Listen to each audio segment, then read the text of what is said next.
Hello friend, मैं नीतीश कुमार आप सभी का स्वागत करते हैं स्टडी लिंक पे। पिछले वीडियो में हम लोग जाने कि मोल संख्या क्या होता है, किस तरह से हम लोग इसको निकालते हैं, एवोगाड्रो की संख्या क्या होता है, इलेक्ट्रॉन की संख्या किस तरह से हम लोग निकालते हैं और आणविक द्रव्यमान, ये सब सारा हम लोग जान चुके हैं। मतलब थ्योरी पार्ट पूरी तरह से कंप्लीट हो चुका है और अब बारी है प्रश्न सोल्व करने का। तो किसमें कितना है दम वो अब मालूम चलने वाला है। तो आइए हम लोग सीधा शुरू करते हैं। और अगर आप थ्योरी पार्ट को नहीं देखे हैं तो आप ज़रूर जाकर देखिएगा। अगर आप पहले से भी थ्योरी पार्ट पढ़ रखे हैं तो बहुत अच्छा। अगर आप नहीं जानते थ्योरी तो आप शुरू से वीडियो देखिए, क्योंकि बदनामी इसमें मेरा है। ये हम इसलिए करें, अगर आप चैनल पे नए तो चैनल पे नए तो अभी आज वीडियो देखिएगा। और यहाँ हम कराने वाले प्रश्न है, और प्रश्न में तो हम टोटल थ्योरी आपको सारा बताएंगे नहीं, और नहीं बताएंगे तो आपको समझ में नहीं आएगा, और समझ में नहीं आएगा तो बदनामी इसमें किसका, मेरा। तो हम आपसे निवेदन करते हैं कि आप थ्योरी पार्ट देख लिए होंगे और देखकर इस वीडियो को देख रहे होंगे। चलिए हम वीडियो को शुरू करते हैं। प्रश्न है कि ऑक्सीजन के एक अणु का द्रव्यमान डॉट है। ऑक्सीजन के एक अणु का द्रव्यमान आपको निकालना है। तो सबसे पहले हम आपको बताए थे कि कोई भी यौगिक यानी या तो ऑक्सीजन बोले, यहाँ दो तरह से बोला। ऑक्सीजन गैस कभी लिखता है और कभी ऑक्सीजन। ऑक्सीजन को कभी कभी क्या करता है, वो ही सिर्फ ले लेता है, और ऑक्सीजन गैस को O2 लेता है। ठीक है, तो जनरली हम लोग O2 लेकर चलेंगे। इसको भी हम लोग क्लियर कर लेंगे प्रश्न जब पूछेगा तो। वहाँ O2 यानी ऑक्सीजन में तो इतना में हम बताया आपको कि 1 मोल होगा या 6 पॉइंट यानी 1 मोल बराबर 6.022 गुने 10⁻23। क्या क्या होगा, तो या तो अणु हो सकता है या परमाणु हो सकता है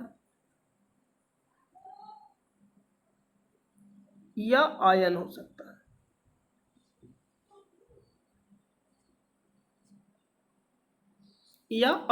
इतना हो गया।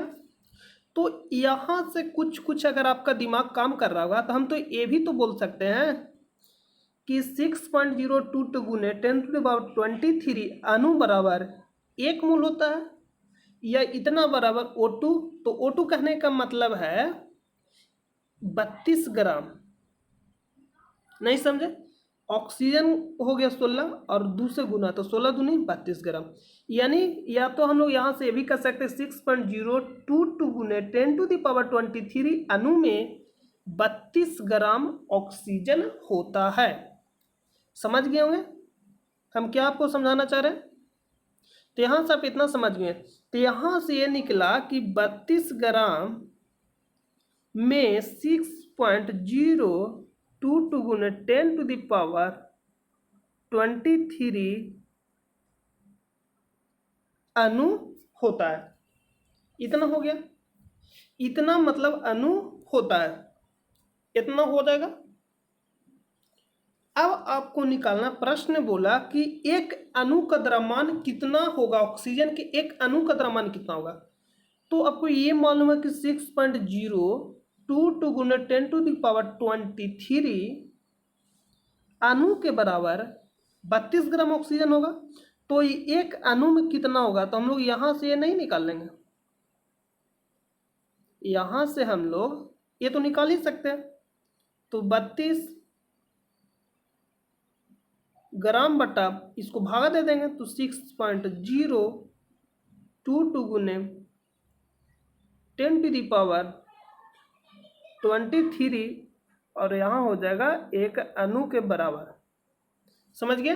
तो एक अणु में कितना होगा, इतना। और इसको आपको सोल्व करने के लिए थोड़ा स्मार्टनेस की जरूरत है।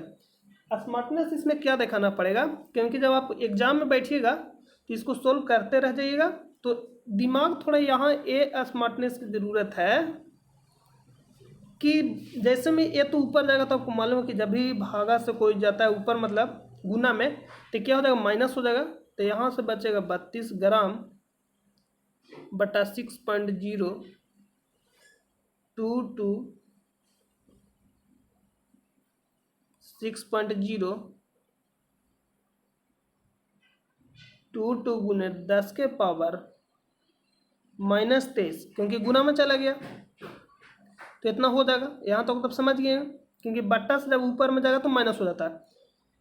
तो अब यहाँ भागा देना, तो जब आप भागा देने के लिए देखिएगा तो देखिएगा पॉइंट में, तो आपको क्या करना, आपको ये मान लो 6.022, तो इसको इग्नोर करके चलना। मान लीजिए कि यहाँ 6 है सिर्फ, तो 6 से अगर आप 32 में भागा दीजिएगा तो अप्रॉक्स इतना मतलब 5 बार में लगेगा। 6×25 यानी कितना बार में लगेगा, 5 बार में। तो हम ये मान के चलते कि 5 गुने 10 के पावर -23। अब आपको क्या करना कि इतना क्या आएगा, अणु आएगा, अणु, इतना ग्राम, अणु नहीं ग्राम, एक अणु में। तो आपको क्या करना, ऑप्शन को देखना है। तो देखिए ऑप्शन ए में दिया 2.3, बी में 3.3, तो ये भी नहीं होगा, नहीं तो ये होगा 4.3, ये भी नहीं होगा, तो ऑप्शन डी है 5.3। तो कहने का मतलब 5 पॉइंट समथिंग आएगा, तो 5 पॉइंट क्या हो जाएगा, 3 हो जाएगा। तो ऑप्शन भी आपको देखना जब भी इस तरह का प्रश्न रहेगा, क्योंकि स्मार्टनेस आपके अंदर होना चाहिए। स्मार्ट तरीके से आपको पढ़ाई करना है, मतलब स्मार्टनेस तरीके से आपको पढ़ाई मतलब करना है, और स्मार्टनेस तरीके से वर्क भी करना है, तो ही आप जाकर सक्सेस होइएगा। मतलब यहाँ आपको थोड़ा फुर्तीला दिखाना पड़ेगा। इसमें फुर्तीला क्या करना है, क्या भागा थोड़ा शॉर्ट में दे लीजिएगा और ऑप्शन को भी ध्यान दीजिएगा, तो ऑप्शन नंबर डी राइट हो जाएगा। और आप ध्यान से मारिएगा, क्योंकि सभी में 10 के पावर -23 है, 10 के पावर -23 है, थोड़ा सा भी इधर उधर होगा तो आंसर गलत हो जाएगा। क्योंकि ग्रुप डी से हम एग्जाम लेते थोड़ा स्मार्ट बनता है बोर्ड, तो इसलिए आपको भी स्मार्ट बनना पड़ेगा। तो ये आपका हो गया। अगला प्रश्न है कि मैग्नीशियम के 144 ग्राम में डॉट ग्राम परमाणु मौजूद होते हैं। कितना ग्राम परमाणु मौजूद होते हैं मैग्नीशियम के 44 ग्राम में, कितना ग्राम परमाणु मौजूद होते हैं? तो ग्राम परमाणु कहने का मतलब है कि मोल निकालना है। ग्राम परमाणु कहने का मतलब है कि मोल आपको निकालना है, ठीक है। ग्राम परमाणु कहने का मतलब आपको क्या निकालना है, मोल निकालना है। आप यहाँ नोट पॉइंट कर लीजिएगा। ग्राम परमाणु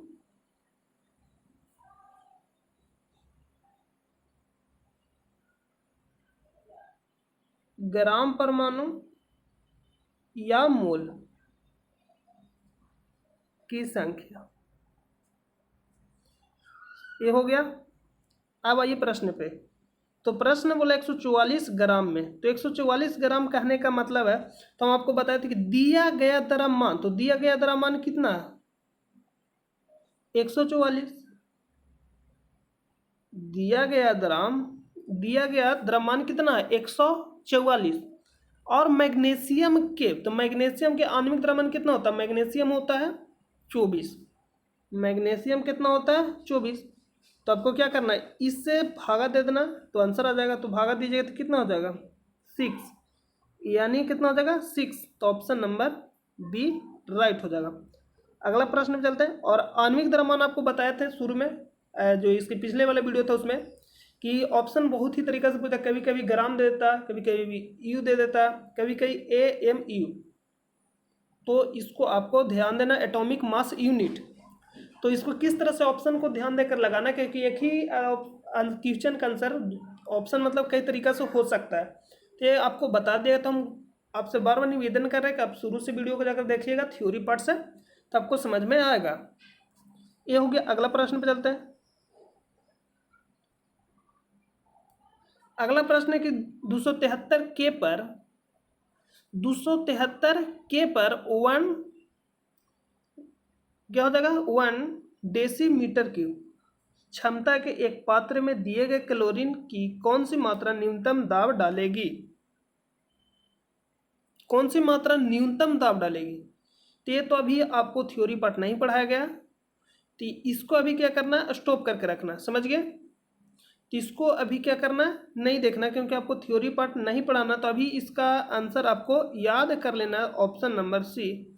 हो सकता है एग्जाम में पूछ दे, क्योंकि अभी थ्योरी पार्ट नहीं पढ़े, थ्योरी पार्ट बताएंगे तो ज़्यादा समय लगेगा। तो जो जो हम थ्योरी पार्ट आपको पढ़ा दिए हैं उसका प्रश्न हम लोग यहाँ करेंगे। ऑक्सीजन का ग्राम आणविक द्रव्यमान 32 ग्राम है। ऑक्सीजन का घनत्व 1.429 ग्राम पर या केल्विन दिया गया है, घनत्व दिया गया है ऑक्सीजन का ग्राम आणविक आयतन क्या होगा। द्रव्यमान पर आयतन दिया गया C, घनत्व बराबर क्या होता है द्रव्यमान बटा आयतन, तो वही दिया गया। तो लिख रहा है कि ऑक्सीजन का ग्राम आणविक आयतन क्या होगा। ऑक्सीजन का ग्राम आणविक आयतन क्या होगा। तो ऑक्सीजन का घनत्व इतना है, तो आणविक आयतन बराबर क्या होता है द्रव्यमान बटा घनत्व, द्रव्यमान बटा घनत्व होता है। तो द्रव्यमान बटा घनत्व कहने का मतलब द्रव्यमान दे दिया गया और घनत्व दे दिया गया, तो आणविक आयतन निकाल लेंगे। तो ऑक्सीजन का 1 ग्राम आणविक आयतन क्या होगा, 1 ग्राम आणविक आयतन क्या होगा। तो हम यहाँ से क्या करेंगे कि इसको पहले भागा दे लेंगे। तो देखिए यहाँ सूत्र दिया गया है कि आयतन बराबर होता ही है सूत्र द्रव्यमान बटा घनत्व। तो द्रव्यमान बटा घनत्व कहने का मतलब द्रव्यमान दिया गया है 32 और घनत्व दिया गया 1.49। इसको जब आप सोल्व करिएगा तो क्या आएगा, इतना लीटर आ जाएगा। आयतन सीधा निकल कर आ जाएगा, मतलब इसको सिर्फ आपको सोल्व कर देना है। जब आप इसको सोल्व करिएगा तो कितना आएगा 22.4 लीटर आ जाएगा। ऑप्शन नंबर ए, इसको आपको सीधा सोल्व कर लेना है। ठीक है, अगला प्रश्न पे चलते हैं। देखिए आप लिख लीजिएगा, आयतन बराबर होता ही है सूत्र, आयतन बराबर होता ही उतना। ते आपको याद रखना कि आयतन बराबर क्या होता है द्रव्यमान बटा घनत्व, ये आपको याद रखना है। या घनत्व बराबर द्रव्यमान बटा आयतन। ठीक है, तो आपको आयतन निकालना, तो आयतन निकालना तो द्रव्यमान दिया गया, द्रव्यमान दिया गया तो हम लोग आयतन बराबर फार्मूला डायरेक्ट लगा देंगे। द्रव्यमान कितना दिया गया था 32 ग्राम, आयतन दिया गया था 4.9। तो यहाँ से आयतन कहने का मतलब आयतन निकालना, तो यहाँ से डायरेक्ट आयतन निकल जाएगा। ये जी है और ये 9 है, ये जो ऊपर वाला है जी है, ये 9 है। ठीक है, तो इसको जब आप भागा दीजिएगा तो कितना आ जाएगा ऑप्शन नंबर ए। ठीक है, इसमें भागा देने के लिए तो नहीं बताना पड़ेगा, हम उम्मीद करते हैं कि इसमें भागा देने के लिए आपको नहीं बताना पड़ेगा। अगर भागा देने के लिए भी बताना है तो देखिए हम इसमें बता देते हैं, क्योंकि आपको सिखाना है। टीचर का काम ही होता है आपको सही रास्ते पे ले जाना, मतलब सिखाना। तो यहाँ आप क्या करिएगा, इसको अगर आप पॉइंट हटाइएगा तो ऊपर क्या हुआ कि 2 जीरो चला जाएगा, या तो इसको एक स्टेप और ले जाइए 32 14, यानी हम यहाँ से मान लीजिए पॉइंट हटा दिए तो बटा में 1 पे 3 जीरो, और जब मेन लाइन के डबल नीचे है कहने का मतलब इसका मेन लाइन ए है। ठीक है, ये जो रेड वाला है ये है मेन लाइन, तो ये मेन लाइन का डबल नीचे है, तो इसका कहने का मतलब ऊपर चला जाएगा तो ऊपर 3 जीरो हो जाएगा 1 14 9। अब देखिए हम इसको भागा देने के लिए बताते हैं। अगर आप डिवाइड करिए तो 14 दूनी 28, मान लीजिए कि 1400 है, तो 14 दूनी 28 यानी लगभग ये 2 बार में लगेगा, 2 बार में लगेगा। तो देखिए कि 2 से कौन कौन ऑप्शन शुरू है, ऑप्शन के साथ भी आपको खेलना। तो ऑप्शन बी भी नहीं है, डी भी नहीं है, ए भी नहीं है, तो ऑप्शन ए क्या बचा, ऑप्शन नंबर ए। 3 को ऑप्शन जब रॉन्ग हो गया तो ऑप्शन नंबर ए बचा, तो यानी ऑप्शन नंबर ए हो जाएगा। इस तरह से आपको स्मार्टली डील करना है प्रश्नों को। ठीक है, अगला प्रश्न पे चलते हैं। अगला प्रश्न है, निम्नलिखित में से किसका द्रव्यमान सबसे अधिक होगा। निम्नलिखित में से किसका द्रव्यमान सबसे अधिक होगा। प्रश्न बहुत ही अच्छा है। तो कार्बन के कितना लिखा 1022 परमाणु, कितना 1022 परमाणु, कार्बन के 1022 परमाणु में लिखा। अगला लिखा CO2 के 100 कितना लिखा 1022 अणु में 1 ग्राम लोहा में। किसका द्रव्यमान सबसे अधिक होगा NH3 के 0.1 मोल में। तो आपको बताना है कि सबसे जो ज्यादा द्रव्यमान होगा वह किसका होगा। तो इसमें जो सबसे अधिक द्रव्यमान होगा किसका होगा, यहां से ये भी आराम से आप देख सकते हैं। जो सबसे अधिक द्रव्यमान होगा वह किसका होगा, तो जो सबसे अधिक द्रव्यमान होगा वो आने वाला है ऑप्शन नंबर डी का। सर ये तो सामने आंसर है इसलिए आप लगा दिए। हो सकता है आपको ऐसा लग रहा होगा कि सर सामने आंसर है इसलिए आप तो यहाँ मार दिए, लेकिन हम लोग एग्जाम में इसको क्या करेंगे, तो एग्जाम में इसको क्या करना है, कार्बन का आप क्योंकि इसको सोल्व करिएगा ना तो चारों ऑप्शन को आपको सोल्व करके देखना पड़ेगा। तो जनरली आप यहाँ देखिए 0.1 मोल, तो 0.1 मोल में आपको निकालना NH3 के 0.1 मोल में, तो 0.1 मोल में आपको निकालना है। तो 0.1 मोल में आप क्या करिएगा, निकालेगा इसको। तो निकालने के लिए आपको क्या करना पड़ेगा कि सारा का आपको ऐड करना पड़ेगा सबसे पहले। तो नाइट्रोजन कितना होता है 14, हाइड्रोजन 3 यानी 3, तो 14 3 कितना हो जाएगा 17 ग्राम पर लीटर, इतना हो जाएगा।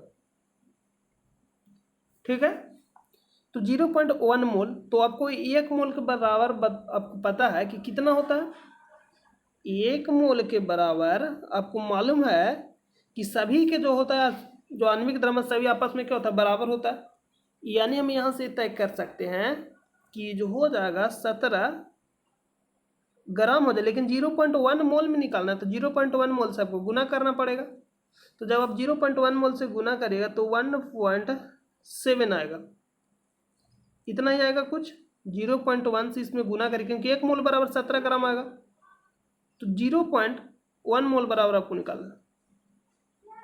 तो 0.1 मोल से दोनों तरफ गुना करिएगा तो कितना आएगा 1.17, इतना ही आएगा। ठीक है, जब इसको निकालेंगे तो क्या हो जाएगा, सबसे अधिक हो जाएगा। आप इसको ध्यान दीजिएगा, सीधा प्रश्न पूछेगा तो इसको आप ध्यान दीजिएगा।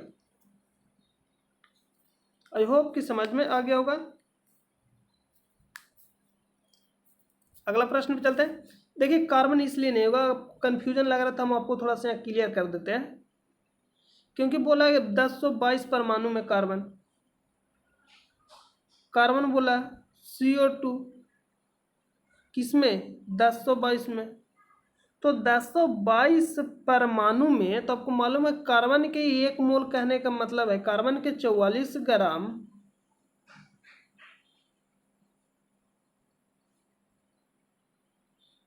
में कितना परमाणु होता है 6.022 गुना 10⁻23, यानी सभी का जो अपना जो मूल जो होता है मूल द्रव्यमान आणविक द्रव्यमान संख्या वो सभी के आपस में बराबर होता है 6.022 गुना 10⁻23 या 1 मोल या 22.4 लीटर के बराबर। जिस तरह से सभी संख्या आपस में 100% के बराबर होता है, तो इतना परमाणु होता है, लेकिन आपको निकालना 1022 परमाणु में कितना ग्राम होगा, यही ना निकालना है। तो हम यहाँ से तो भाग कर सकते हैं और बटा में 6.022 गुने 10⁻23 इसको करेंगे तो आ जाएगा 1 ग्राम बराबर, लेकिन आपको निकालना है 1022, तो आपको 1022 से गुना करना पड़ेगा। तो 1022 इधर भी गुना करिए,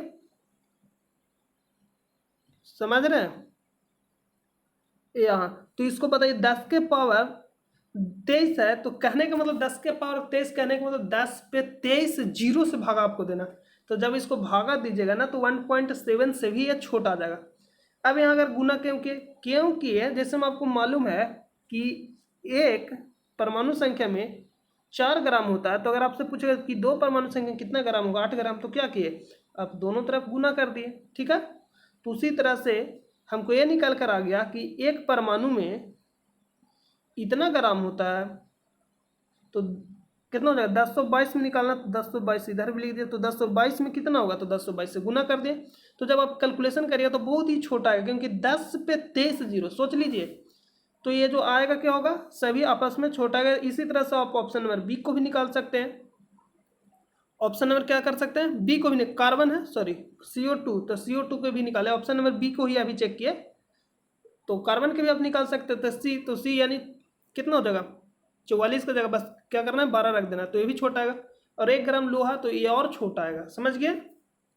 तो आप समझ गए होंगे। अगला प्रश्न पे चलते हैं।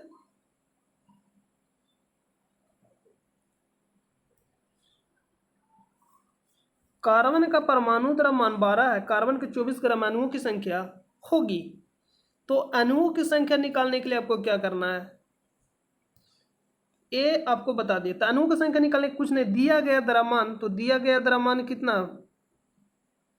लिखा, कार्बन का परमाणु द्रव्यमान इतना है, तो कार्बन के 24 ग्राम में अणुओं की संख्या क्या होगा, तो 24 ग्राम में, तो कहने का मतलब दिया गया द्रव्यमान कितना हो जाएगा 24 बटा आणविक द्रव्यमान, तो आणविक द्रव्यमान कितना हो जाएगा कार्बन का 12, इससे भागा दे देना है, निकल कर आ जाएगा, तो कितना आएगा 2, ऑप्शन नंबर ए। तो आई होप कि आपको सारा समझ में आ रहा होगा। अगर आप थ्योरी पर देखेंगे तो आपको सही से समझ में आ रहा होगा, कहीं प्रॉब्लम नहीं हो रहा होगा।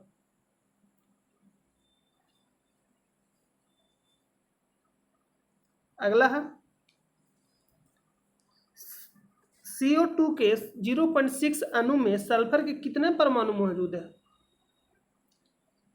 0.6 अणु में सल्फर के कितने परमाणु मौजूद हैं CO2 के। तो आपको ये मालूम है एक अणु में सल्फर के कितने परमाणु मौजूद है, सल्फर के कितने परमाणु मौजूद है, तो एक अणु में आपको ये मालूम है कि 6.022 10⁻23 होता है, ठीक है। अणु परमाणु और मोल निकालने के, अणु परमाणु और हम आपको बताए थे अणु परमाणु किस तरह से निकालते हैं, मोल, ये आपको एक वीडियो हम बताए थे, तो इस वाले वीडियो को भी आप देख लीजिए कि अणु मतलब क्या होता है। अणु आपको आना चाहिए निकालने के लिए। तो अणु कहने का मतलब हम थोड़ा यहाँ बता देते हैं। अणु कहने का मतलब कि जैसे हम लिख दें 3H2O, 3H2O, तो 3H2 क्या हो गया, जो 3 हो गया यही आपका अणु हो गया। अगर लिख दिए H2O तो कुछ नहीं तो 1 लगा, तो 1 क्या हो जाएगा, अणु हो जाएगा, ठीक है। तो यहाँ CaO2 के 0.6 अणु में सल्फर के कितने परमाणु मौजूद है, तो आपको ये मालूम है कि सल्फर के एक अणु में, यानी कोई भी बताए कि सभी होता है, या तो SO2 बोले तो ये भी क्या हो जाएगा 6.022 गुने 10⁻23 परमाणु अणु यानी के बराबर है। तो इसका कहने का मतलब इसमें कितना अणु है, एक अणु, यानी कुछ नहीं तो 1 छिपा हुआ, तो यानी एक अणु जो सल्फर के एक अणु है वो किसके बराबर होता है, 6.022 गुना 10⁻23 के बराबर होता है, परमाणु के बराबर, इतना हो गया। तो सल्फर के 0.6 में निकालना, तो 0.6 में हमको निकालने के लिए क्या करना पड़ेगा, 0.6 में निकालने के लिए हमको क्या करना पड़ेगा, गुना, यानी ये एक अणु के बराबर है सल्फर के, ठीक है, कुछ नहीं तो यहाँ एक छिपल है, तो एक अणु के बराबर है, तो हमको निकालना है 0.6 में, तो इधर क्या करेंगे 0.6 से गुना कर देंगे, इसको आपको गुना करना है, और गुना भी आपको स्मार्ट तरीके से ही करना है। इतना कर दिए, तो जब आप गुना करिएगा तो गुना करने पे कुछ ना कुछ आएगा ही, तो जब आप इसको गुना करिएगा तो कितना आएगा, देखिए गुना हम करते तो 6 से गुना करना है, यानी इतना में, तो इसका जो आंसर आएगा क्या आएगा, गुना करिए 0.6 से इसमें, तो गुना करिए तो 6 दूनी 12 के, कुछ नहीं करना, इसको कैलकुलेशन कर देना, 6 दूनी 12 के 2, 6 दूनी 12 1 13 1, 6 6 36, या और उसके बाद कितना 3 यहाँ हो जाएगा पॉइंट, यानी 3 अंक के बाद पॉइंट, यहाँ 1 अंक के बाद पॉइंट, टोटल जोड़ के कर देना, यानी 4 अंक के बाद पॉइंट, यानी यहाँ बैठ जाएगा गुने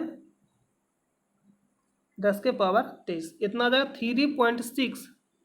तो आप यहाँ ध्यान से मारिए, क्योंकि ऑप्शन जो दिया रहता है बहुत ही क्लोजली दिया रहता है, 3 पॉइंट में ऑप्शन एक ही है, नहीं ध्यान देना, देखिए ऑप्शन ए में भी दिया गया 3.61 13 गुने 10⁻22, ऑप्शन डी में भी दिया गया 3.61 13 गुने 10⁻23।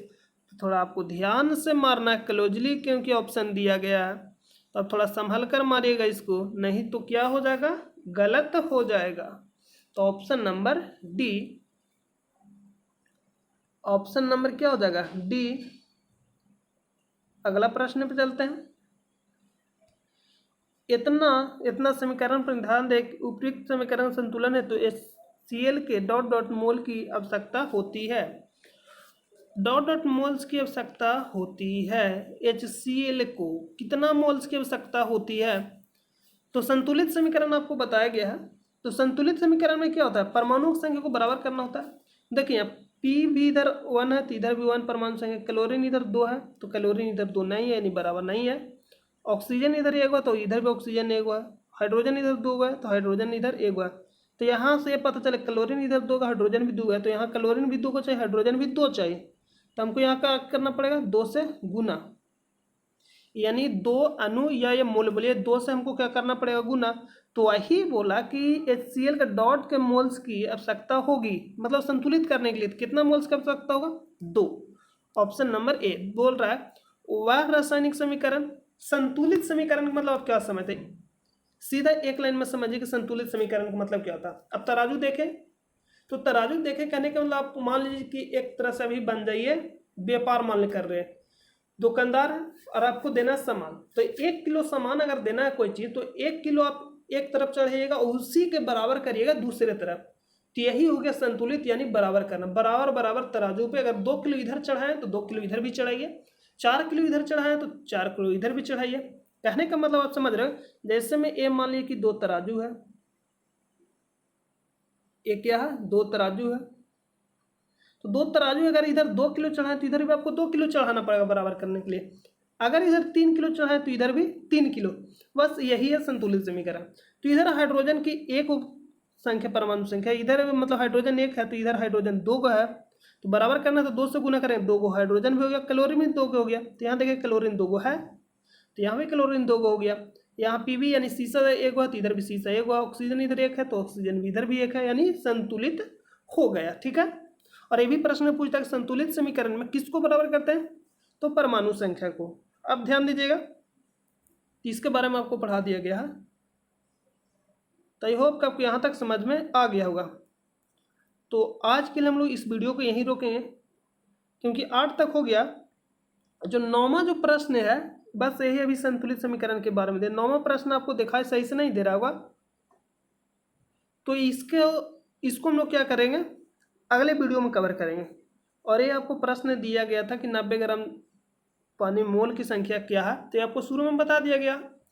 ऑक्सीजन के 0.3 मोल का द्रव्यमान क्या होगा, तो आप इसको निकाल कर बताइएगा कि ऑक्सीजन के 0.3 मोल का द्रव्यमान क्या होगा। हम देखते हैं कि आप निकाल पाते हैं या नहीं निकाल पाते हैं, तो आप इसको निकाल कर बताइएगा कि ऑक्सीजन के 0.3 मोल का द्रव्यमान कितना होगा। तो हम उम्मीद करते हैं कि आपको सारा समझ में आया होगा और आप अच्छे से सीख भी रहे होंगे और पढ़ भी रहे होंगे। तो चलिए हम लोग मिलते हैं नेक्स्ट वीडियो में, और अगर आप चैनल पे नए हैं तो ऐसे वीडियो देखने के लिए चैनल को आप सब्सक्राइब कर लें और हमारे साथ जुड़े रहिए। आपको कहीं भी कोई प्रॉब्लम नहीं, आपको हम विश्वास दिलाते हैं कि अगर आप हमारे साथ जुड़े रहिएगा तो आपका जितना भी प्रश्न पूछेगा NTPC या ग्रुप डी कुछ भी आप एग्जाम दे रहे हैं या कोई भी एग्जाम दे रहे हैं तो सारा आपका कवर हो जाएगा, क्योंकि मैक्सिमम तक हम ले चलते हैं। ये सारा आपका प्रीवियस ईयर प्रश्न है, ये नहीं कहीं कि हम टाइप करते प्रश्न है, ये सब प्रीवियस ईयर प्रश्न है, तो कवर हो जाएगा। और आप टेलीग्राम चैनल से ज्वाइन होने के लिए वीडियो के डिस्क्रिप्शन में आपको लिंक मिलेगा, वहाँ से ज्वाइन हो जाइएगा, वहाँ आपको प्रैक्टिस करने के लिए प्रश्न मिलेगा। तो आप ज़्यादा से ज़्यादा प्रैक्टिस खुद से भी करिए। अगर आप ग्रुप डी NTPC एग्जाम देने वाला है तो ज़्यादा से ज़्यादा खुद से भी प्रैक्टिस करिए, बहुत ही फायदा होने वाला है। जितना प्रैक्टिस अपने आप से करिए उतना फायदा होने वाला है। और बस आधा से 1 घंटा आप मेरे साथ जुड़िए, कवर हो जाएगा। तो हम उम्मीद करते हैं कि आपको वीडियो अच्छा लगा होगा और अपने दोस्तों को बस बताइए, क्योंकि ये मुफ्त में दिया जा रहा है शिक्षा, तो फ्री में अगर आप फ्री में इतना अच्छा सा शिक्षा दिया जा रहा है तो आप इसको सही से आप क्या करिए, अपने जीवन में इसको उतारिए और आगे बढ़िए। तो हम लोग मिलते हैं नेक्स्ट वीडियो में, जब तक के लिए अपना ख्याल रखिए, पढ़ाई को मजबूत करिए, तैयारी को मजबूत बनाइए और आगे बढ़िए। मिलते हैं हम लोग नेक्स्ट वीडियो में, जब तक के लिए अपना ख्याल रखिए। जय हिंद, जय भारत।